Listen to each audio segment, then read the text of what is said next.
ನಮಸ್ಕಾರ ಎಲ್ಲರಿಗೂ welcome back to my channel Sonu special. ಇವತ್ತು ನಾನು ಚಪಾತಿಗೆ ಅನ್ನಕ್ಕೆ ತುಂಬಾ ಚೆನ್ನಾಗಿರೋ ಅಂಥ ಒಂದು ಚಿಕನ್ ಗ್ರೇವಿನ ಹೇಗೆ ಮಾಡೋದು ಅಂತ ಹೇಳ್ಕೊಡ್ತಾ ಇದ್ದೀನಿ. ತುಂಬಾ ಟೇಸ್ಟಿಯಾಗಿರುತ್ತೆ. ಸ್ವಲ್ಪ ಡಿಫ್ರೆಂಟಾಗಿ ಮಾಡೋಣ ಬನ್ನಿ. ಹಾಗಾದರೆ ಈ ಚಿಕನ್ ಗ್ರೇವಿನ ಹೇಗೆ ಮಾಡೋದು ಅಂತೇಳಿ ನೋಡ್ಕೊಳ್ಳೋಣ. ನಾನಿಲ್ಲಿ ಒಂದು ಅರ್ಧ ಕೆ ಜಿ ಚಿಕನ್ಗೆ 1 ಟೇಬಲ್ ಸ್ಪೂನ್ ಖಾರದ ಪುಡಿ ಹಾಗೆ ಒಂದು ಅರ್ಧ ಟೇಬಲ್ ಸ್ಪೂನಷ್ಟು ಉಪ್ಪನ್ನು ಸೇರಿಸ್ಕೊಳ್ತಾ ಇದ್ದೀನಿ. ಹಾಗೆ ಒಂದು 1/4 ಟೀ ಸ್ಪೂನಷ್ಟು ಅರಿಶಿನ ಪುಡಿ ಕೂಡ ಸೇರಿಸ್ಕೊಂಡಿದ್ದೀನಿ. ಇವಾಗ ಇದನ್ನೆಲ್ಲ ಚೆನ್ನಾಗಿ ಮಿಕ್ಸ್ ಮಾಡ್ಕೊಳ್ಬೇಕು. ಎಲ್ಲದೂ ಕೂಡ ಚೆನ್ನಾಗಿ ಮಿಕ್ಸ್ ಆದಮೇಲೆ ಒಂದು 10 ನಿಮಿಷ ನಾವು ಮ್ಯಾರಿನೇಟ್ ಮಾಡ್ಕೊಳ್ಬೇಕಾಗತ್ತೆ. 10 ನಿಮಿಷ ಆದಮೇಲೆ ಸ್ಟವ್ ಮೇಲೆ ಒಂದು ಪ್ಯಾನ್ ಇಟ್ಕೊಂಡಿದ್ದೀನಿ. ಪ್ಯಾನ್ಗೆ ಒಂದು 5 ರಿಂದ 6 ಟೇಬಲ್ ಸ್ಪೂನಷ್ಟು ಎಣ್ಣೆ ಸೇರಿಸ್ಕೊಂಡಿದ್ದೀನಿ. ಎಣ್ಣೆ ಬಿಸಿ ಆದಮೇಲೆ ನಾವು ಮ್ಯಾರಿನೇಟ್ ಮಾಡಿ ಇಟ್ಕೊಂಡಿದ್ದೀವಲ್ಲ ಆ ಚಿಕನನ್ನು ಇದರೊಳಗಡೆ ಸೇರಿಸ್ಕೊಳ್ಬೇಕು. ಎಣ್ಣೆಯಲ್ಲಿ ಎಲ್ಲ ಚಿಕನನ್ನು ಸೇರಿಸ್ಕೊಂಡಾದಮೇಲೆ ಎರಡೂ ಸೈಡು ಸಹ ಚೆನ್ನಾಗಿ ಫ್ರೈ ಮಾಡ್ಕೊಳ್ಬೇಕು. ಒಂದು 10 ನಿಮಿಷಗಳ ಕಾಲ ಫ್ರೈ ಮಾಡಿದ್ರೆ ಸಾಕಾಗುತ್ತೆ. ಡೈರೆಕ್ಟಾಗಿ ನಾವು ಒಗ್ಗರಣೆ ಹಾಕೋದಕ್ಕೂ ಈ ರೀತಿ ಎಣ್ಣೆಯಲ್ಲಿ ಫ್ರೈ ಮಾಡ್ಕೊಂಡು ಒಗ್ಗರಣೆ ಹಾಕೋದಕ್ಕೂ ತುಂಬಾ ಡಿಫ್ರೆನ್ಸ್ ಇರುತ್ತೆ. ಟೇಸ್ಟು ತುಂಬಾ ಆಸಮ್ ಆಗಿರುತ್ತೆ. ಇವಾಗ ನೋಡ್ತಾ ಇರ್ಬೋದು, ಈ ರೀತಿ ಪ್ರೆಸ್ ಮಾಡಿ ನೋಡಿದ್ರೆ ಚಿಕನ್ ಬೆಂದಿದೆ ಅಂತೇಳಿ ಗೊತ್ತಾಗುತ್ತೆ. ಇವಾಗ ಇದನ್ನು ಸಪ್ರೇಟಾಗಿ ಒಂದು ಬೌಲಲ್ಲಿ ಹಾಕಿ ಇಟ್ಕೊಳ್ತೀನಿ.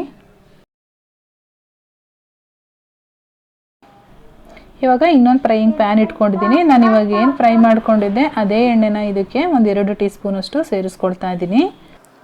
ಎಣ್ಣೆ ಆಲ್ರೆಡಿ ಬಿಸಿಯಾಗಿರೋದ್ರಿಂದ ನಾನು ಡೈರೆಕ್ಟಾಗಿ ಇದಕ್ಕೆ ಈರುಳ್ಳಿ ಪೇಸ್ಟನ್ನು ಸೇರಿಸ್ಕೊಳ್ತಾ ಇದ್ದೀನಿ.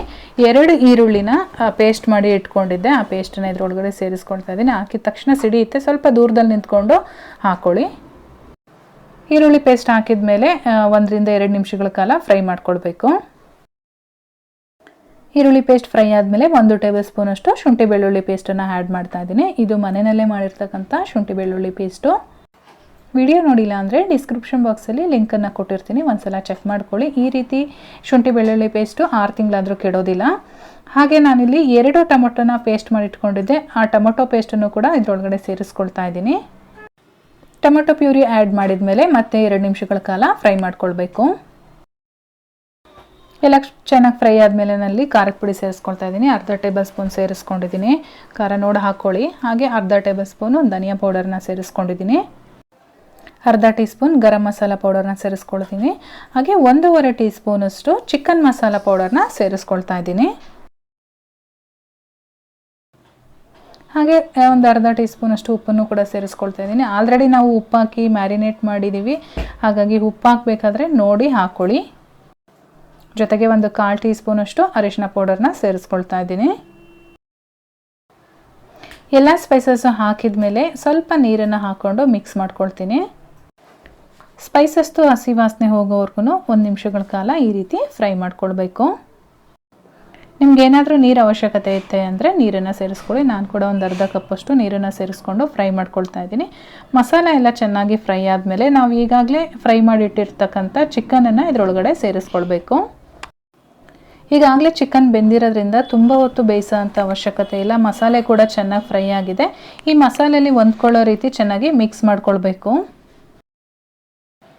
ನಾವು ಚೆನ್ನಾಗಿ ಮಿಕ್ಸ್ ಆದಮೇಲೆ ನೀರನ್ನು ಸೇರಿಸ್ಕೊಳ್ತಾ ಇದ್ದೀನಿ. ಗ್ರೇವಿ ಕನ್ಸಿಸ್ಟೆನ್ಸಿಗೆ ಎಷ್ಟು ನೀರು ಬೇಕಾಗುತ್ತೋ ಅಷ್ಟನ್ನು ನೀರನ್ನು ಸೇರಿಸ್ಕೊಳ್ಬೇಕಾಗುತ್ತೆ. ನಾನಿಲ್ಲಿ ಸುಮಾರಾಗಿ 1 ಕಪ್ಪಷ್ಟು ನೀರನ್ನು ಹಾಕ್ಕೊಂಡಿದ್ದೀನಿ.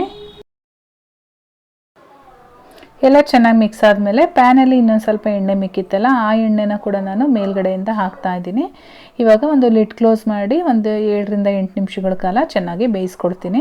ಚೆನ್ನಾಗಿ ಬೇಯಿಸಿದ್ದಾದಮೇಲೆ ನಾನು ಲಿಡ್ ಓಪನ್ ಮಾಡ್ತಾ ಇದ್ದೀನಿ. ನೀವು ನೋಡ್ತಾ ಇರ್ಬೋದು ಕನ್ಸಿಸ್ಟೆನ್ಸಿ ಹೇಗಿದೆ ಅಂತ ಹೇಳಿ.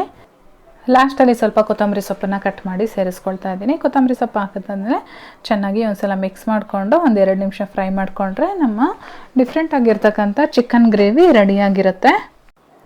ರೈಸ್ ಜೊತೆಗಂತೂ ತುಂಬಾ ಚೆನ್ನಾಗಿರುತ್ತೆ. ಒಂದ್ಸಲ ಟ್ರೈ ಮಾಡಿ, ತುಂಬಾ ಚೆನ್ನಾಗಿರುತ್ತೆ. ಮನೆ ಮಂದಿ ಎಲ್ಲ ಇಷ್ಟಪಟ್ಟು ತಿಂತಾರೆ. ಇಷ್ಟ ಆಗಿದರೆ ಒಂದು ಲೈಕ್ ಕೊಡಿ. ಹಾಗೆ ಯಾರ್ಯಾರಿಗೆಲ್ಲ ಉಪಯೋಗ ಆಗುತ್ತೋ ಅಂಥವ್ರಿಗೆಲ್ಲ ದಯವಿಟ್ಟು ಶೇರ್ ಮಾಡಿ. ಚಾನಲ್ಗೆ ಹೊಸದಾಗಿ ವಿಸಿಟ್ ಮಾಡಿದರೆ ತಪ್ಪದೇ ಸಬ್ಸ್ಕ್ರೈಬ್ ಮಾಡ್ಕೊಳ್ಳಿ. ನಾನು ಮತ್ತೆ ಸಿಗ್ತೀನಿ ಮುಂದಿನ ವಿಡಿಯೋದಲ್ಲಿ. Thank you.